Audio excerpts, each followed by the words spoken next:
SFI നേതാക്കൾക്കെതിരെ ലഹരി ആരോപണവും അസാന്മാർഗിക പ്രവർത്തനങ്ങളും ആരോപിച്ച പ്രിൻസിപ്പാളിന് മേൽ നടപടി വേണമെന്ന വാശിയിൽ സംസ്ഥാന സർക്കാർ. അച്ചടക്ക നടപടി കോടതി തടഞ്ഞ സാഹചര്യത്തിൽ കെട്ടിച്ചമച്ച പുതിയ പരാതി പൊടിതട്ടിയെടുത്ത് പകയോട് അധ്യാപികയുടെ പെൻഷൻ ആനുകൂല്യങ്ങൾ തടയാൻ സർക്കാർ നീക്കമെന്നാണ് ആക്ഷേപം.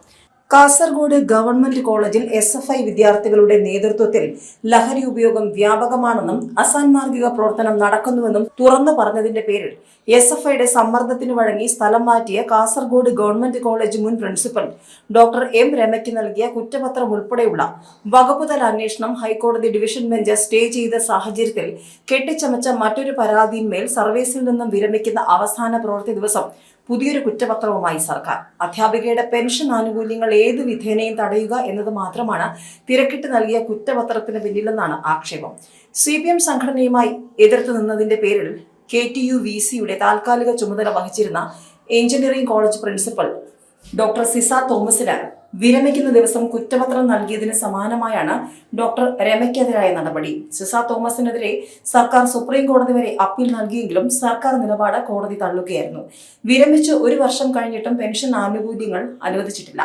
2022 കാസർഗോഡ് ഗവൺമെന്റ് കോളേജിൽ പ്രവേശനം നേടുവാൻ പരിശ്രമിച്ച ഒരു വിദ്യാർത്ഥിനി നൽകിയ പരാതിയുടെ അടിസ്ഥാനത്തിലാണ് പുതിയ നീക്കം. സ്ത്രീധന നിരോധന നിയമപ്രകാരവും റാഗിംഗ് വിരുദ്ധ ചട്ടപ്രകാരവും രക്ഷിതാക്കൾ നൽകുന്ന സത്യവാങ്മൂലം കാസർഗോഡ് ഗവൺമെന്റ് കോളേജിൽ വിദ്യാർത്ഥി പ്രവേശനത്തിന് മാനദണ്ഡമാണ് എന്നത് പ്രിൻസിപ്പൽ എന്ന നിലയിൽ വിദ്യാർത്ഥിയെ ബോധിപ്പിച്ചപ്പോൾ രക്ഷിതാവിനെ കൊണ്ടുവന്ന് അഡ്മിഷൻ എടുത്തുകൊള്ളാം എന്ന് തീരുമാനമെടുത്തുപോയ വിദ്യാർത്ഥിനിയുടെ പരാതിയുടെ അടിസ്ഥാനത്തിലാണ് 2 വർഷം കഴിഞ്ഞുള്ള നടപടി. പ്രായപൂർത്തിയായ വിദ്യാർത്ഥിനിക്ക് കോളേജ് പ്രവേശനത്തിന് രക്ഷകർത്താവിന്റെ സാന്നിധ്യം ആവശ്യമില്ലെന്നതാണ് പരാതിക്കാരിയുടെ നിലപാട്.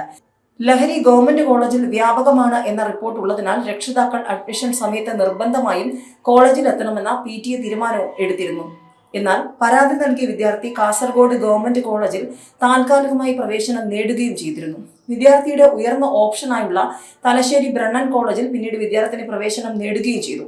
പ്രസ്തുത പരാതിയിൽ പ്രിൻസിപ്പാളിനെതിരെ തെളിവൊന്നുമില്ലാത്ത സാഹചര്യത്തിൽ കെട്ടിച്ചമച്ച മറ്റൊരു പരാതിയുമായാണ് അധ്യാപികയ്ക്കെതിരെ ഉന്നത വിദ്യാഭ്യാസ വകുപ്പ് രംഗത്തെത്തിയിരിക്കുന്നത്.